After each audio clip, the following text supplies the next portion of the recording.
एक बार की बात है, एक गांव में एक भोला-भाला व्यक्ति रहता था। उसकी कमाई कुछ नहीं थी, वो सिर्फ घर में बैठकर खाता रहता था।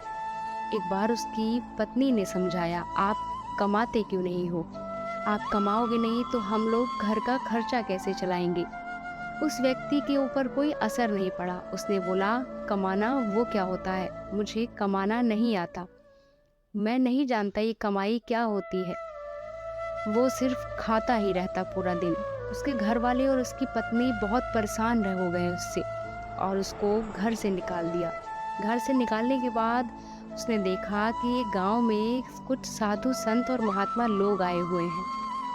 उन्हें देखकर वो बहुत खुश हुआ। उन्हें देखा कि बहुत हट्टे-कट्टे, मोटे-मोटे थे। उनका पेट काफ़ी बड़ा था। उनको देखकर वो सोचने लगा, ये लोग बहुत सारा खाना खाते होंगे, तभी ये लोग ऐसे हैं। क्यों ना मैं इनके साथ चलूं, मुझे भी खाने को बहुत कुछ मिलेगा। ये सोचकर वो गुरुजी के साथ चला गया। उन्होंने कहा, गुरुजी मुझे भी आप अपने टोली में शामिल कर लीजिए, मैं आपके साथ रहूंगा। मुझे कुछ काम करना नहीं आता। गुरुजी ने पूछा, आप मेरे साथ क्या करोगे? उस व्यक्ति ने कहा, मैं तो कुछ करना ही नहीं जानता। तो गुरुजी ने कहा, तुम राम नाम का जाप तो कर सकते हो, बोलो सीताराम। उस व्यक्ति ने कहा, सीताराम। ये कहकर वो गुरुजी के साथ चला गया। अब गुरुजी चलते चलते आश्रम पहुंच गए। अयोध्या में उन्होंने देखा कि खाना बन रहा है, रसोई से बहुत अच्छी खुशबू आ रही है। अब वो व्यक्ति बहुत प्रसन्न था। उसे खाने के लिए भरपेट खाना मिला, खीर, मालपुआ, बहुत कुछ खाया और वो ऐसे ही खुश रहने लगा और बहुत कुछ खाने लगा और सीताराम का जाप करने लगा, गुरु जी की सेवा करने लगा। ऐसे ही कुछ दिन बीतते हैं। एक टाइम बाद मंदिर में एकादशी का व्रत पड़ता है। उस दिन रसोइयों में कुछ नहीं बनता। उस दिन कोठारी से वो पूछता है कि आज आप खाना क्यों नहीं बना रहे हो? उस व्यक्ति को कोठारी जवाब देते हैं कि आज एकादशी का व्रत है, आज के दिन खाना नहीं मिलेगा, क्योंकि आज का दिन सब व्रत रखते हैं। अब वो व्यक्ति बहुत परेशान हो गया और वो गुरुजी के पास पहुंचा। गुरुजी से कहा कि गुरुजी मैं आज खाना कैसे खाऊंगा? अगर खाना नहीं मिला तो मैं तो मर ही जाऊंगा। गुरुजी ने कहा, बेटा तुम्हें नहीं पता, आज एकादशी है, आज के दिन मंदिर में खाना नहीं मिलेगा।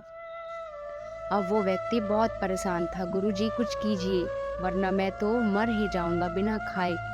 गुरुजी को तरस आ गया। उन्होंने कहा, चलो ठीक है बेटा, सब रसोई से कुछ खाने की सामग्री ले लो और रात तुम सरयू नदी के किनारे जाके बनाकर खा सकते हो, मगर बनाने के बाद तुम भोजन का भोग जरूर लगाना। अब वो व्यक्ति ने सामान उठाया और वहाँ से सरयू नदी के किनारे पहुँच गया। वहाँ पे उसने आलू का भरता बनाया, रोटी बनाई और भगवान को बुलाने लगा। बहुत बुलाने पर, विनती करने पर भगवान वहाँ प्रकट हुए। भगवान को उसने पत्तल में खाना परोसा। सारा भोजन भगवान ने खा लिया, सिर्फ एक रोटी उस इंसान के लिए बचाई। अब वो व्यक्ति बहुत ही गुस्से में था कि सारा खाना भगवान खा गए।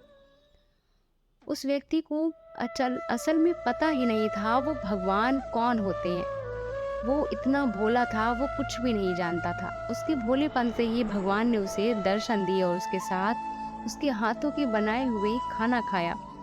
अब वो व्यक्ति एक रोटी खाया और वो फिर गुस्से में आश्रम पहुंच गया। गुरुजी से कहा कि गुरुजी मुझे आपने जितनी सामग्री दी वो कम पड़ गया। आपने एक भगवान को बुलाने के लिए कहा, वहाँ पर दो दो भगवान आए थे।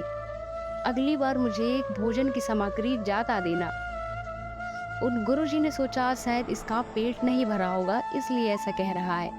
फिर जब दूसरी एकादशी पड़ी, वो ज़्यादा सामान लेकर पहुंच गया। अब उसने खाना बनाया, फिर दोनों भगवान को बुलाया। अब दो की जगह वहाँ 4 भगवान आए। उनके साथ सीता माता, राम जी, लक्ष्मण, हनुमान जी, चारों लोग आए। अब वो व्यक्ति उन चारों को देखकर परेशान हो गया। उन्होंने कहा राम जी से कि हे प्रभु, ये आपके साथ बंदर कौन है? इन्होंने कहा, ये बंदर नहीं, ये मेरा भक्त हनुमान जी हैं। फिर उस व्यक्ति ने कहा, आपके साथ ये इंसान कौन है? फिर राम जी ने कहा, ये मेरा छोटा भाई है।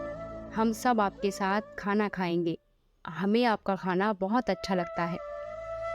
वह व्यक्ति फिर से परेशान हो गया कि मैंने 2 लोगों को बुलाया और ये 4 लोग आए हैं। फिर उन्होंने सबको खाना दिया और सारा खाना भगवान ने खा लिया। सिर्फ़ 1 रोटी उस भोले के लिए बचाई। अब फिर उस भोले व्यक्ति ने वो 1 रोटी खाई और फिर वो गुस्से में चला गया। तीसरी एकादशी पड़ी, फिर उसने गुरुजी से कहा, गुरुजी आज कम से कम 20 किलो आटा देना, कि आप एक भगवान को बुलाते हो तो 2 भगवान आते हैं, 2 को बुलाता हूँ तो 4 आते हैं, इस बार पता नहीं कितने आएँगे। अब मुझे ज़्यादा सामग्री चाहिए। गुरुजी को थोड़ा संदेह हुआ, कहीं ये व्यक्ति यहाँ से भोजन की सामग्री ले जाकर बेच तो नहीं देता।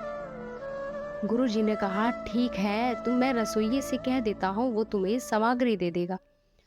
अब वो गुरुजी उसके पीछे-पीछे चले गए। पीछे-पीछे जाने के बाद देखा कि वहाँ पे वो सरयू की नदी किनारे वो व्यक्ति बैठा हुआ है और अपने भगवान को बुला रहा है। भगवान प्रकट हो गए, भगवान ने कहा, लाइए, दीजिए खाना। उन्होंने उस व्यक्ति ने कहा कि खाना तो नहीं है, क्योंकि मैंने बनाया नहीं है।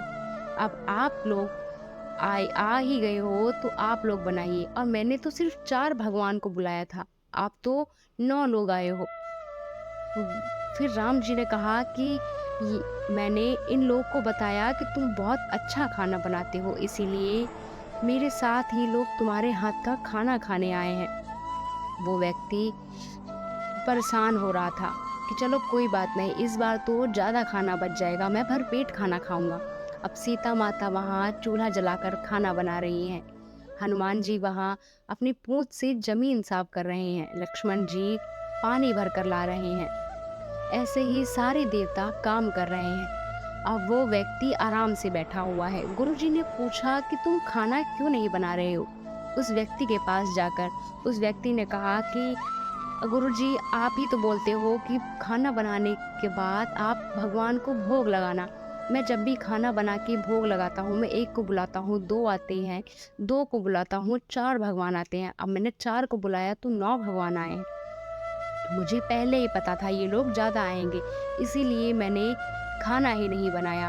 अब ये लोग खुद ही बनाएँगे। अब गुरुजी ने कहा, कौन से भगवान? मुझे तो कोई भगवान नहीं दिख रहे। अब सीता माता जब खाना बना रही थी, उसकी खुशबू स्वर्ग लोक तक चली गई। सारे देवता ललाहित हो गए सीता माता के हाथ का भोजन खाने को। अब आसमान में देखा तो सारे देवता भगवान को देख रहे हैं कि कैसे सीता माता खाना बना रही हैं। वो व्यक्ति बैठा हुआ है और वो सिर्फ एक-एक दाना मांग रहे हैं सीता माता से कि हम भी आपके हाथों का खाना खाकर आनंद की प्राप्ति करें। अब वो व्यक्ति राम जी के पास गया और बोला, आप गुरु जी को दर्शन क्यों नहीं दे रहे हो? गुरु राम जी ने बोला, बेटा तुम बहुत भोले हो और तुम्हारे इतने सरलता भाव को देखकर मैं तुम्हें दर्शन देने आया हूँ। जितना सरल स्वभाव तुम्हारा है, तुम्हारे अंदर कोई छल कपट नहीं है, वैसे ही सब लोगों के अंदर नहीं होता, सबके अंदर अहंकार होता है। जिस व्यक्ति के आँखों के ऊपर अहंकार की पट्टी होती है, उस इंसान को मैं नहीं दिखता हूँ। मैं तो तुम्हारे सामने ही बैठा हूँ और तुम्हें दिख रहा हूँ, तुम्हारे गुरु जी को नहीं, क्योंकि उनके ऊपर अहंकार की पट्टी बंधी हुई है। अब वो व्यक्ति राम जी से विनती करने लगा कि हे प्रभु, आप मेरे लिए मेरे गुरु जी को दर्शन दे दीजिए। राम जी ने कहा, ठीक है बेटा, तुम्हारे कहने पर मैं ये कर देता हूँ। आज तक एक गुरु शिष्य को भगवान तक पहुँचाता था, आज एक शिष्य अपने गुरु को भगवान तक पहुँचा रहा है। ये कहकर राम जी ने उनके गुरु जी को दर्शन दिए और उन्हें आशीर्वाद दिया। इतना कहकर सारे प्रभु अंतर ध्यान हो गए। कहने का माध्यम यह है इस कहानी से कि आपको हमेशा अपने भाव को सरलता से रहना चाहिए। अपने मन में कोई किसी प्रकार का छल कपट नहीं रखना चाहिए। जिस प्रकार उस व्यक्ति को प्रभु ने दर्शन दिए, उसी प्रकार हमें भी अपने मन में सरलता का भाव रखना चाहिए, अहंकार की पट्टी खोल देनी चाहिए। दोस्तों, अगर इस कहानी से आपको थोड़ी-सी भी सीख मिली हो तो आप हमारे वीडियो को लाइक करें, चैनल को सब्सक्राइब करें। तब तक के लिए अपना ख्याल रखिए, मिलते हैं अगले वीडियो में। राधे कृष्णा।